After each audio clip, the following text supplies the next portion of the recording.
네, 오늘 우리 함께 나눌 말씀은 창세기 말씀입니다. 창세기 39장 1절부터 5절의 말씀 함께 나누도록 하겠습니다. 창세기 39장 1절부터 5절까지입니다. 제가 가진 구약 성경 61페이지입니다. 창세기 39장 1절로 5절 말씀 제가 봉독해 드리겠습니다. 요셉이 이끌려 애굽에 내려가매 바로의 신하 친위대장 애굽 사람 보디발이 그를 그리로 데려간 이스라엘 사람의 손에서 요셉을 사니라. 여호와께서 요셉과 함께 하심으로 그가 형통한 자가 되어 그의 주인 애굽 사람의 집에 있으니 그의 주인이 여호와께서 그와 함께 하심을 보며 또 여호와께서 그의 범사에 형통하게 하심을 보았더라. 요셉이 그의 주인에게 은혜를 입어 섬김에 그가 요셉을 가정 총무로 삼고 자기의 소유를 다 그의 손에 위탁하니 그가 요셉에게 자기의 집과 그의 모든 소유물을 주관하게 한 때부터 여호와께서 요셉을 위하여 그 애굽 사람의 집에 복을 내리심으로 여호와의 복이 그의 집과 밭에 있는 모든 소유에 미친지라. 아멘. 제가 한 번 더 기도하겠습니다. 하나님, 이 시간 우리 하나님의 말씀 앞에 겸허히 나아갑니다. 우리의 모든 생각과 또 사고와 또 우리의 마음들을 내려놓게 도와주시고 이 시간 하나님께서 우리 각자에게 말씀하시는 것들을 집중하여 깨닫게 하여 주셔서 우리가 말씀대로 살아가는 주의 백성들 되게 하여 주시옵소서. 감사하며 예수님의 이름으로 기도드리옵나이다. 아멘. 지난주에 드려야 할 인사였는데 이제서야 드립니다. 여러분 새해 복 다시 한번 많이 받으시기를 바랍니다. 드디어 2022년이 시작되었습니다. 여러분 어떻게 2022년 오늘 벌써 9일째인데요. 어떻게 잘 시작하셨는지요? 정말 다시 한번 저를 또 저의 가정을 위해 또 기도해 주신 우리 성도님들께 다시 한번 감사를 드립니다. 이번 일을 겪으면서 좀 다시 깨닫게 된 것이 있습니다. 그것은 무엇이냐면 하나님께서 건강을 주셔서 함께 예배할 수 있다는 것이 얼마나 감사한지를 다시 깨닫게 되었습니다. 솔직히 한 10일 정도 제가 집에서 격리하면서 사는 것에는 크게 불편함이 없었던 것 같아요. 우리 성도님들도 몇 분들이 또 도와주셔서 또 음식도 끊이지 않고 잘 식사도 했고요. 또 잘 쉬기도 했습니다. 근데 가장 아쉬운 것이 지난 주일에 저도 가정에서 온라인으로 이제 예배를 드리는데 함께 모이지 못한 것이 제가 처음이었던 것 같습니다. 물론 제가 여기 와서 제 아들이 감기에 걸렸을 때 한번 온라인 예배를 드린 적이 있었지만 그 이후에 1년 넘도록 함께 모여서 예배를 드리다가 함께 하지 못했던 것이 정말 너무 아쉬웠고 더더욱 송구영신 예배와 이럴 첫 주 예배를 함께 하지 못한 것은 아마 두고두고 제 기억에 남을 것 같습니다. 여러분뿐만 여러 가지 안타까운 소식들도 있습니다. 좀 계속 기도해 주시면 좋겠는데요. 현재 노명희 권사님께서 이제 인생의 마지막 여정의 길을 가고 계십니다. 지금 어느 누구의 방문도 허락하지 않으시고 지금 전화도 되지 않는 상황입니다. 제가 어제도 전화를 드렸었는데 연락이 되지 않더라고요. 그래서 일단 우리 권사님 정말 하나님 부르심 받은 그날까지 정말 예수 그리스도만 온전히 붙들고 가실 수 있도록 기도해 주시기를 부탁을 드리겠습니다. 뿐만 아니라 안영순 집사님 이번 주 화요일에 담낭 제거 수술을 하시고요. 또 홍정 집사님 어머님이신 진승자 권사님께서도 실은 담석으로 인한 인펙션 때문에 이번 주 화요일까지는 매일 병원으로 통원하시면서 치료를 받으셔야 한다고 합니다. 그 외에 여러 가지 아프분들 있는데 여러분 계속 기도해 주시기를 부탁드리겠습니다. 아무튼 오늘까지 이렇게 온라인 예배를 드리게 되어 무척 아쉬운 마음이고 그럼에도 불구하고 오늘 말씀 가운데 하나님의 은혜가 오늘 예배를 드리고 있는 우리 모든 성도님들 가정에 임하기를 주님의 이름으로 축원합니다. 여러분 2021년을 보내고 2022년을 맞이하면서 어떤 계획들을 세우셨습니까? 아마 대부분 작년에 하지 못한 계획들을 다시 올해는 해보리라 라고 하시는 분들도 계실 거고 혹은 올해는 새로운 무엇인가를 도전하는 성도님들도 계실 것입니다. 근데 여러분 해마다 이런 계획들 가운데 가장 염려되는 것이 무엇입니까? 아마 작심삼일일 것입니다. 나름대로 계획을 세우지만 해가 지나면서 시작되면서 3일을 넘기지 못하는 우리의 모습들이 많은데요. 얼마 전 뉴스를 가운데 CNN 방송에서 이러한 기사를 내보낸 적이 있었습니다. 작심 3일 없애는 5가지 전략. 첫 번째로는 구체적으로 계획을 세우라는 것입니다. 애매모호하게 뭐 내년에는 돈을 많이 벌겠다, 뭐 내년에는 운동하겠다가 아니라 구체적으로 내가 내년에는 점심시간마다 30분씩 걷기를 하겠다. 뭐 이렇게 구체적으로 세우는 것입니다. 두 번째는 벌칙을 세우는 겁니다. 내가 어떤 계획을 하지 못하면 스스로 벌칙을 매기는 것이죠. 뭐 맛있는 점심 한 끼를 안 먹는다든지 뭐 이런 건데요. 가장 효율적이고 가장 가혹한 벌칙은 자기 가족이나 친구들에게 혹은 직장 동료들에게 벌금을 내는 것이라고 합니다. 내가 이걸 하지 않으면 오늘 점심은 내가 사겠다. 오늘 커피는 내가 사겠다. 뭐 이런 식으로 벌칙을 세우는 거죠.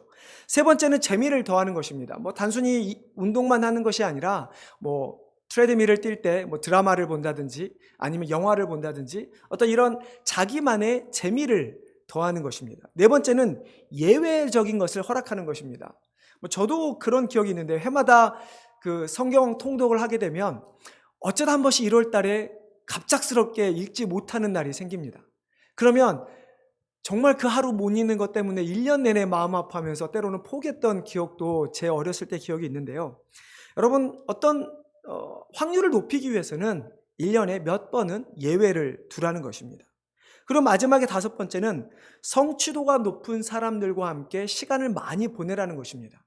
왜냐하면 그 사람들은 자기 스스로 어떤 일을 계획을 하고 성취함에 따라서 만족감, 성취감이 높다는 거죠. 그렇기 때문에 계속해서 계획을 세우면서 행하는 사람들이라는 것입니다. 그런 사람들과 함께 할 때 나도 저 사람처럼 해야지 라고 하면서 작심삼일을 없애고 할 1년간의 계획을 잘 성취할 수 있을 것이라는 그런 기사를 보았습니다. 여러분 어떠십니까? 여러분 올 한 해 어떤 계획을 세우셨습니까? 여러분 그 계획을 이루시려면 아까 말씀드린 것처럼 그런 작심삼일을 없애는 5가지 방법들을 동원해 보는 것은 어떨까요? 오늘은 제가 좀 서론이 길었는데 오늘 서론을 이렇게 길게 말씀드린 이유는 오늘 우리가 함께 나누는 이 말씀을 올 한 해 동안 우리의 삶의 전반에 걸쳐서 내가 하나님 앞에 가는 그날까지 이 말씀을 지키며 살아가길 원하기 때문입니다. 오늘 말씀을 나눌 때 여러분들이 이 작심삼일 5가지 없애는 방법과 함께 정말 올 한 해는 하나님의 귀한 말씀을 소유하면서 행하시는 우리 성도님 되시기를 주님의 이름으로 축원합니다. 2021년을 돌아보면 하나님의 은혜가 정말 많았던 해였던 것 같습니다. 정말 2년이란 시간 동안 코로나 때문에 어려움을 당했음에도 불구하고 그래도 우리 모든 가정과 우리의 사업터를 인도하셨던 하나님 뿐만 아니라 정말 우리가 함께 모여 예배할 수 있었던 그 기쁨이 우리에게 있었던 그런 한 해였던 것 같습니다. 우리가 단순히 코로나 때문에 힘들지만은 않죠. 그 외에 여러 가지 삶의 어려움들이 있고요. 특별히 이민자의 삶이라고 하는 것은 우리가 말로 다 할 수 없을 것입니다. 하나님께서 왜 나를 이곳에 보내셨을까? 그냥 한국에서 살게 하셨을 수도 있었을 텐데 왜 나를 이곳에 보내셔서 힘들게 하실까? 문화도 다르죠. 언어도 다르죠. 한국인들은 자주 많이 볼 수 없는 지역에 우리를 보내신 건 말이죠. 근데 여러분 생각해 보십시오. 솔직히 한국을 떠나면 어느 지역을 가든 어느 나라를 가든 다 마찬가지인 것 같습니다. 단순히 한인들이 더 있고 없고 한국 마트가 있어서 쉽게 장을 볼 수 있고 없고 편리함이 좋고 안 좋고의 차이일 뿐이지 정말 한국을 떠나서 미국에 전체 흩어진 사람들 혹은 전 세계에 흩어진 수많은 사람들을 보면 그 각각 나름의 그곳에서의 현지에서의 어려운 삶을 살아가고 있습니다. 소위 타향살이를 하고 있는 것이죠.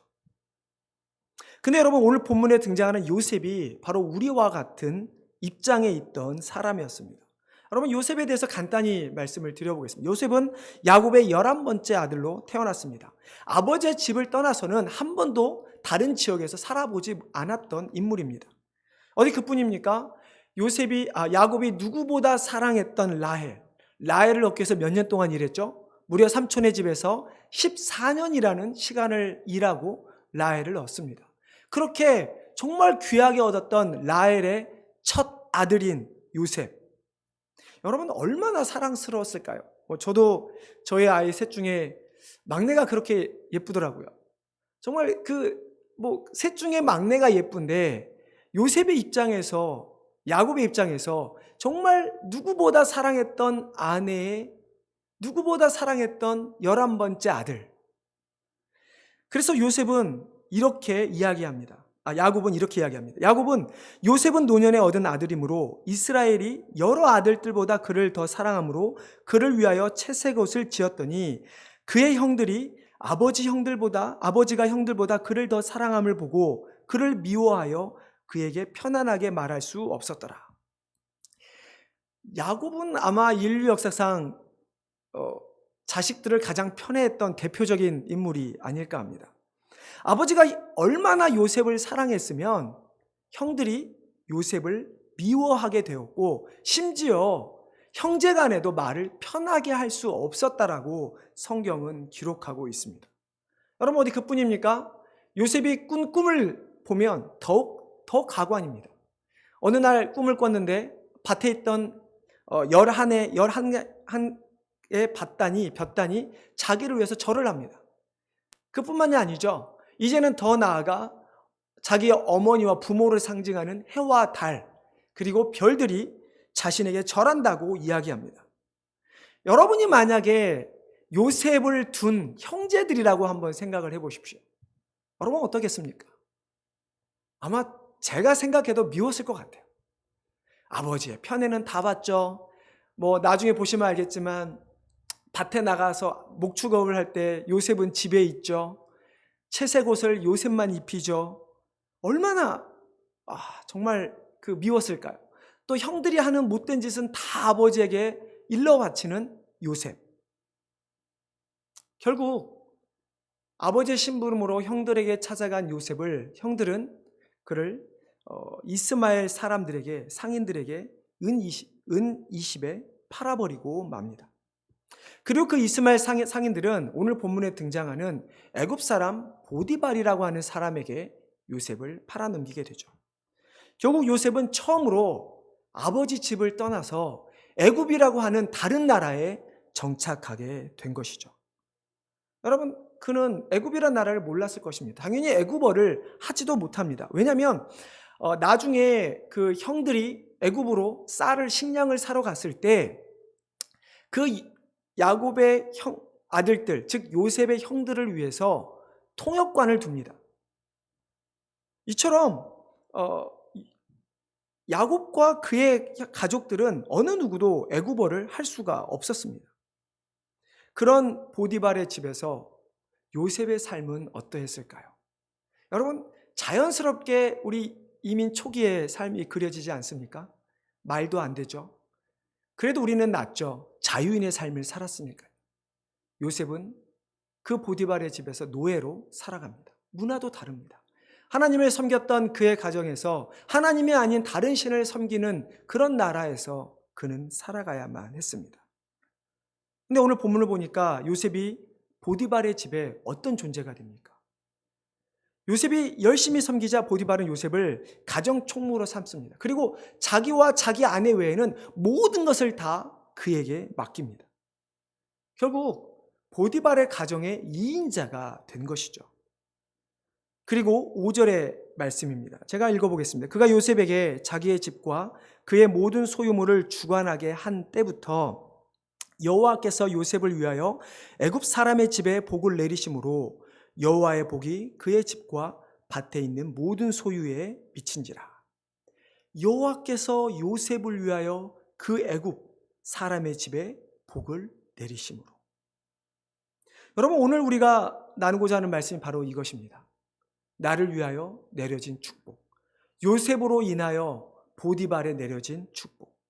애굽 말도 서투르고 애굽의 문화와 역사, 경제 등 애굽의 모든 것에 서툰 요셉이었지만, 그러나 그 요셉 때문에 애굽 사람이었던 보디발이, 그의 집이 하나님으로부터 복을 받게 되었다는 것입니다. 여러분 정말 놀랍지 않습니까? 정말 대단하지 않습니까? 정말 애굽에 있어서는 아무런 존재감이 없었던 요셉이지만 그러나 그 요셉 한 사람 때문에 애굽의 보디발의 집에 복을 내리게 된다. 여러분 이 요셉의 모습이 우리의 모습이 되기를 원합니다. 여러분 이 요셉의 모습이 요셉 때문에 보디발의 집에 복이 내려진 것처럼 우리 때문에 우리 가정에 우리 지역에 내가 일하는 곳에 이 교회에 하나님의 복이 내려지기를 간절히 원합니다. 여러분 이것이 우리에게 놀라운 하나님의 은혜요 축복이 되는 것이죠. 자 그러면 우리는 오늘 살펴보길 원하는 것은 이렇게 언어적으로 문화적으로 인종적으로 애굽 사람과 소통할 수도 없고 애굽과 달랐던 요셉이 어떻게 보디발의 집에 축복의 통로가 될 수 있었을까? 어떻게 언어와 문화가 다른 우리가 이 해리스버그라는 이 딜스버그라는 여러분이 속해 있는 각 살고 있는 지역에 우리로 말미암아 복이 내려지게 할 수 있을까? 결론부터 말씀드리면 그건 요셉이 한 것이 아니라 하나님께서 하신 일입니다. 5절을 다시 보면 여호와께서 중반이죠. 여호와께서 요셉을 위하여 그 애굽 사람의 집에 복을 내리심으로 하나님께서 요셉을 위하여 애굽 사람의 집에 복을 내리셨다고 말씀하고 있습니다. 즉 하나님께서 우리를 이 지역에 이 미국에 보내신 것은 우리를 통해서 우리 가정뿐만 아니라 이 지역에 미국에 복을 내기 위함이라는 사실입니다. 자 그러면 우리는 어떻게 그런 축복의 통로가 될 수 있을까요? 대체 요셉이 무엇을 했길래 요셉이 어떠한 삶을 살았길래 하나님께서는 요셉을 위하여 보디발의 집에 복을 내리셨을까? 자 이에 대한 실마리가 2절과 3절에 나옵니다. 우리 2절 3절 제가 읽겠습니다. 여러분 한번 같이 보도록 하겠습니다. 여호와께서 요셉과 함께 하심으로 그가 형통한 자가 되어 그의 주인 애굽 사람의 집에 있으니 그의 주인이 여호와께서 그와 함께 하심을 보며 또 여호와께서 그의 범사에 형통하게 하심을 보았더라. 자, 오늘 말씀을 통해서 요셉의 삶을 우리가 자세히 들여다보면 두 가지를 크게 살펴볼 수 있습니다. 첫 번째는 그는 항상 하나님 앞에 순결하고 하나님의 뜻을 찾고 분별하는 삶을 살았던 인물이었습니다. 자, 요셉이 보디발의 집에서 총무로 있을 당시 어떤 일이 있었습니까? 보디발이 요셉이 정말 열심히 일을 하는 것을 보고 그거를 가정 총무로 삼고 그가 자기와 자기 아내 둘을 제외하고는 모든 것을 다 요셉에게 맡겼습니다. 근데 보디발이 일을 하러 나갔을 때 어떤 일이 벌어지죠? 보디발의 아내가 요셉을 유혹하게 됩니다. 끊임없는 그 보디발의 아내의 유혹 속에서 그는 자신의 순결을 지키게 됩니다. 심지어 자기가 어떤 일을 당할지 전혀 생각지도 않고 자신의 옷을 버려둔 채 도망하기까지 그 유혹을 뿌리칩니다. 결국 그 사건 때문에 요셉은 어떻게 됩니까? 감옥에 갇히게 되죠. 여러분, 요셉이 했던 이 행동은 우리가 단순히 육체적으로 순결을 지키라는 의미로만 받아들여서는 안 됩니다. 그가 그 보디발의 아내의 유혹을 뿌리쳤던 것은 육체에 대한 순결만을 지켰던 것뿐만 아니라 그는 하나님의 명령, 즉 간음하지 말라고 하는 하나님의 그 명령을 지킴으로 말미암아 그는 자신의 신앙까지의 순결까지도 지켰던 것을 우리에게 보여주고 있죠. 또한 요셉이 애굽의 총리가 된 후에 형들이 찾아왔을 때는 어떻게 합니까? 두려워 떠는 형들, 자신을 판 형들 앞에 요셉은 이렇게 이야기합니다. 당신들이 나를 이곳에 판 것에 근심하지 마소서, 한탄하지 마소서. 하나님이 생명을 구원하시려고 나를 당신들보다 먼저 보내셨나이다. 요셉은 형들에 의해 애굽에 팔려왔지만 형들을 미워하는 것이 아니라 자신이 왜 팔려왔는지, 자신이 왜 이곳에 왔는지 그 뜻을, 하나님의 뜻을 찾았다는 것입니다. 여러분, 이것이 바로 하나님과 동행하며 하나님께 앞에 순결을 지키며 하나님이 기뻐하시는 삶을 살아가는 사람의 모습입니다. 여러분, 우리가 육체적으로 지킨다는 것은 아까 말씀드린 것대로 성적인 것만 지키는 것이 아니라 우리의 눈, 우리의 입, 우리의 마음의 순결함을 지키는 것입니다. 다른 사람이 보지 않아도 우리는 하나님 앞에서 우리의 순결을 지키는 것입니다. 저 사람은 모르겠지, 다른 사람은 모를 수 있죠. 그러나 우리는 하나님을 속일 수는 없습니다. 우리가 정말 순결해야 하는 대상은 사람이 아닌 하나님이 되어야 하는 것이죠.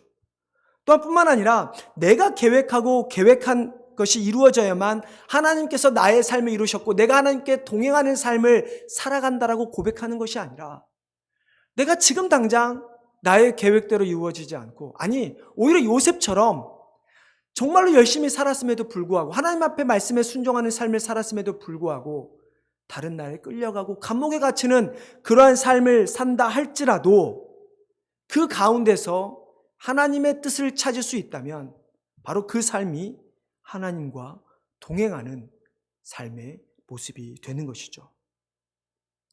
그래서 여러분, 잠언의 기자가 고백하는 것이 사람이 마음으로 자기의 길을 계획할지라도 그의 걸음을 인도하시는 이는 여호와시니라 라고 고백한 것입니다. 여러분, 우리가 정말로 다른 사람에게 복의 통로가 되기 위해서는 우리는 이처럼 여호와께서 인도하시는 삶을 살아가야 하는 것이고, 정말로 하나님 앞에 순종하며 순결을 지키며 하나님의 뜻을 찾아가는 삶을 살아가야 하는 것입니다. 두 번째로 하나님께서 함께 하신 삶이라고 하는 것은 다른 사람도 알 수 있어야 합니다. 3절이 어떻게 시작되고 있습니까? 여러분, 3절을 보시면 그의 주인이라고 3절의 말씀이 시작됩니다. 즉 3절의 말씀은 하나님께서 요셉의 모습을 보면서 이야기하는 것이 아니라 보디발이 요셉의 모습을 보면서 고백하는 것입니다. 자, 보디발이 말하는 것이 무엇입니까? 그의 주인 보디발이 말하기를 여호와께서 그와 요셉과 함께 하심을 보며 또 여호와께서 요셉의 범사에 형통하게 하심을 보았더라. 자, 보디발이 하나님께서 요셉과 함께 하심을 보았고 하나님께서 요셉의 범사에 형통하게 하심을 보았다라고 말합니다. 여러분, 보디발이 하나님을 알았을까요? 아마 몰랐을 것입니다. 야곱이 아마 보디발의 집에 팔려와서 무엇인가 했을 것이고, 그리고 요셉을 통해서 요셉이 믿는 신이 여호와 하나님이라고 하는 것을 아마 보디발이 나중에 알게 되었을 것입니다. 그런 보디발이 요셉을 보니까 요셉이 하나님을 열심히 믿었다가 아니라 여호와께서 그와 함께 하시고 여호와께서 그의 범사에 형통해 하셨다는 것을 보디발이 직접 보았다라고 고백하고 있는 것입니다. 여러분, 하나님과 함께하는 삶은 이처럼 숨길 수가 없습니다. 내가 아무리 무슨 오른손이 아니라 왼손으로 모르게 하라 이런 것처럼 숨긴다고 해서 숨겨지는 것이 아니라는 것입니다. 정말 내가 하나님과 동행하는 삶을 살고 있다면 그 삶은 나의 주위에 있는 모든 사람이 다 알 수 있게 된다라는 것이죠. 다른 사람의 눈에 단순히 우리가 하나님을 잘 믿고 있습니다 라는 정도가 아니라 정말로 그 사람이 믿고 있는 신에 대해서, 하나님에 대해서 궁금해하며 그에게 물어보며 정말로 그가 하나님을 섬기고 있는 사람이라는 것을 알 수 있게 된다라는 것이죠.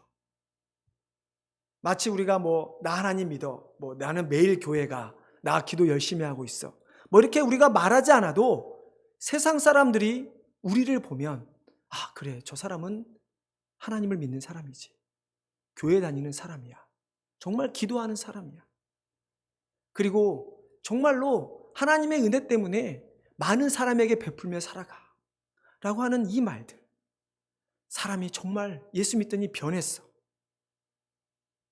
이런 칭찬,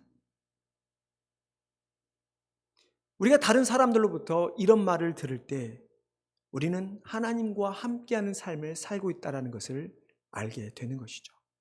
제가 여러분들에게 몇 차례에 걸쳐 말씀드린 적이 있습니다. 제가 살아가면서 다른 사람에게 어떤 말을 들었을 때 가장 기분이 좋은가, 정말 처음 만난 사람인데 혹시 목사님이세요? 라고 하는 말일 때입니다. 제가 목사인 것을 자랑하는 것이 아니라 그 말을 들었을 때 결국 상대방에게 제가 보여주는 인상이 그냥 선한 사람, 그냥 착한 사람이 아니라 제가 하나님을 섬기는 사람이라는 것을 보여줄 수 있었기 때문입니다. 여러분도 이러한 말을 들었으면 좋겠습니다. 여러분, 우리가 여러분들이 세상에서 어떤 직장에서 어떤 직위로 불려지는 것보다 혹은 교회 안에서 저는 목사요, 혹은 장로요, 안수집사요, 권사요, 집사요 이렇게 불리는 것보다 우리를 알지 못하는 사람들 혹은 믿지 않는 사람들에게 당신은 예수 그리스도를 믿는 사람인가 봅니다 라고 하는 그 한마디를 들어보는 것은 어떨까요? 여러분, 이처럼 하나님과 함께하는 삶이라고 하는 것은 하나님께 앞에 순결을 지키고 순종하며 다른 사람이 알 수 있도록 하는 삶이 바로 하나님과 함께하는 삶입니다. 이것이 오늘 본문에 말하는 형통한 자의 모습입니다. 범사에 형통하게 된다. 형통하는 자의 모습. 그러면 형통이라고 하는 말은 무슨 말일까? 우리 먼저 간단히 한번 살펴보겠습니다. 형통이라고 하는 히브리어는 짜라흐라고 하는 단어를 사용하는데요. 이 뜻은 어떤 뜻이 갖고 있는가?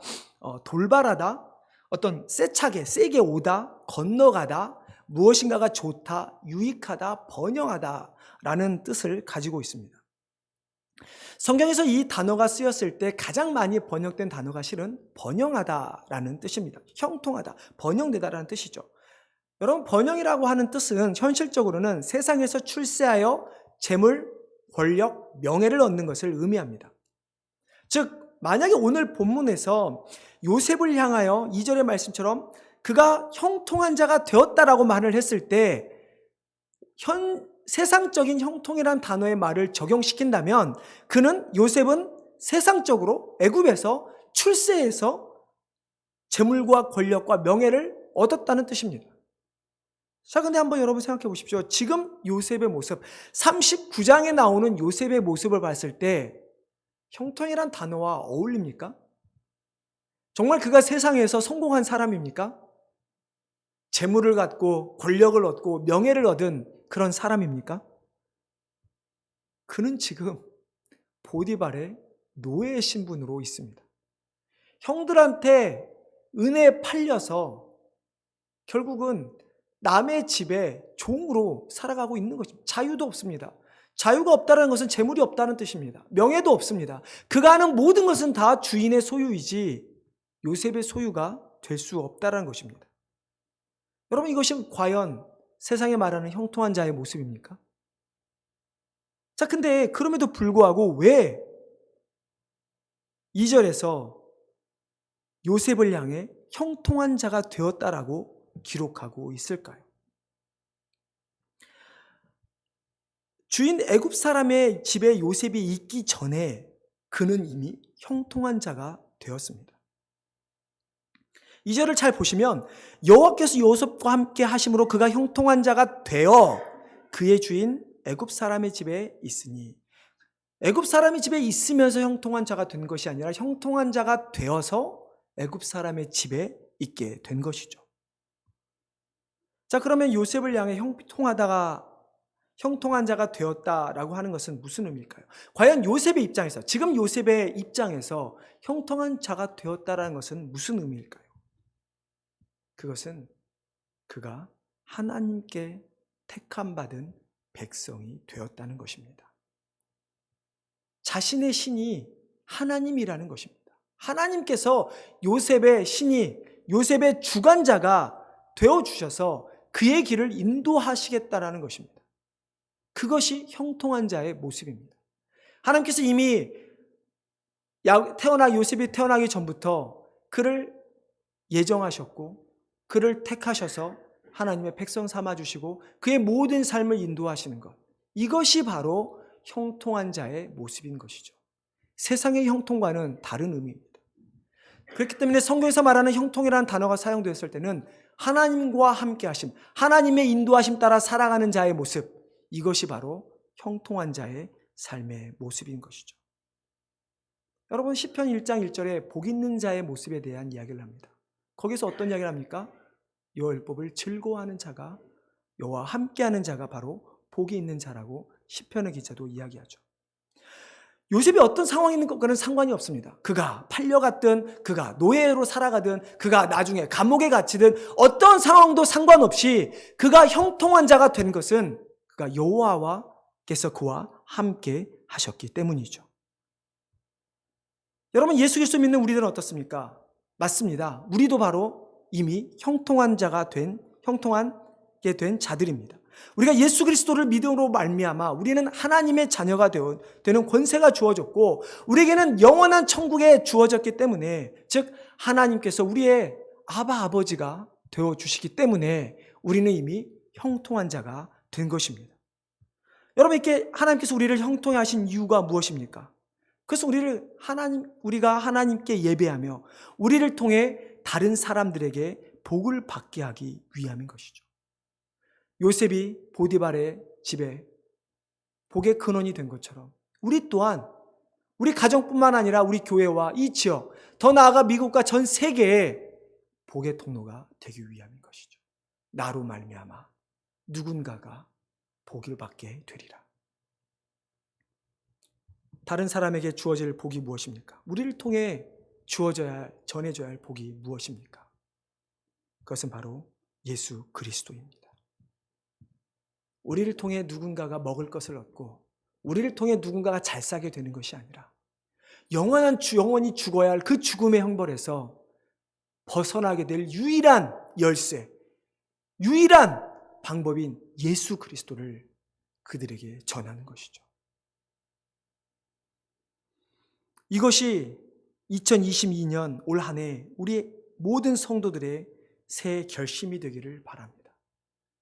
작심삼일로 끝내지 말고, 앞서 말씀처럼 CNN 방송에 나왔던 그 5가지의 그 전략적인 그 방법을 가지고 정말 우리의 삶에 올 한 해뿐만 아니라 우리의 모든 삶이 나로 인하여 누군가가 복을 받게 되는 그 삶을 사는 성도님들이 되시기를 바랍니다. 여러분, 2021년 US 센서스, 즉 미국 인구 통계청에 따르면 우리가 사는 지역, 이 요크 지역에 약 46만 명이 있습니다. 그 중에 아시아인이 대략 1.5%, 그리고 그러니까 한 6,900명이 있고요. 컴벌랜드 카운티에는 약 26만 명이 살아가는데 그 중에 아시안들이 4.8%, 즉 12,480여 명이 살아갑니다. 여러분, 아시안만 하면 이 지역, 우리가 살고 있는 이 요크 카운티와 컴벌랜드 카운티에 대략 아시안들이 한 19,000여 명이 살아가는데, 그 중에 아시안들은 대략 한인회 통계에 따르면 3,000여 명이라고 합니다. 그 중에 순수 이민자들만 있는 것이 아니라 유학생, 입양자들, 그리고 국제결혼한 사람들 2세, 3세까지 자신들이 한인이라고 하는, 한국인이라고 하는 어떤 그 민족성을 따라가는 모든 사람들을 포함한 사람이 대략 3,000여 명입니다. 여러분, 이렇게 적은 숫자가 우리가 이 지역에 살아가지만, 여러분, 우리를 통해 이 지역이 예수 그리스도를 믿어 온 지역이 복음화가 된다면 이 얼마나 놀라운고 축복된 일일까요? 정말 내가 이 땅에 살아가서 그냥 내 이름 하나 남기는 것이 아니라 내 이름이 아닌 예수 그리스도의 그 이름을 남긴다면 얼마나 많은 사람들이 하나님의 복을 누리며 살아갈 수 있게 될까요? 여러분, 한번 상상해 보십시오. 이 놀라운 축복을, 이 놀라운 사명을 한번 상상해 보십시오. 그리고 올 한 해는 내가 세운 계획도 중요하지만 정말로 이 하나님, 요셉을 통해서 보디발의 집에 축복이 내려진 것처럼 나를 통해 이 지역에 내려질 축복을, 그 일들을 상상하면서 계획을 세우면서 한 걸음 한 걸음 나아가 보는 것은 어떨까요? 올 2022년에는 우리 모두가 하나님과 동행하며 정말 형통한 자들이 되어서 지역과 교회와 가정과 여러분 일하는 모든 일터 가운데 그 모든 사람들에게 나로 말미암아 그들에게 복이, 하나님의 놀라운 복이 내려지기를 주님의 이름으로 축원합니다. 기도하겠습니다. 하나님, 올 한 해를 시작하면서 참 많은 계획을 세우고 또 많은 것을 이루며 나아가고자 합니다. 하나님, 그러나 그 가운데 우리에게 가장 중요한 것이 내가 예수 그리스도를 믿어 하나님의 복을 받았다면 이제 요셉처럼 나로 말미암아 세상에 하나님을 알지 못하는 자들이 복을 받게 되기를 간절히 원합니다. 주여, 우리에게 주신 축복, 우리에게 주신 사명, 이 모든 것이 그것이 아닐까요? 하나님, 내가 가진 시간과 내가 가진 건강과 내가 가진 물질과 내가 가진 모든 것을 통해 예수 그리스도를 나타내는 주의 백성들, 주의 교회 되게 하여 주시옵소서. 감사하며 예수님의 이름으로 기도드리옵나이다. 아멘.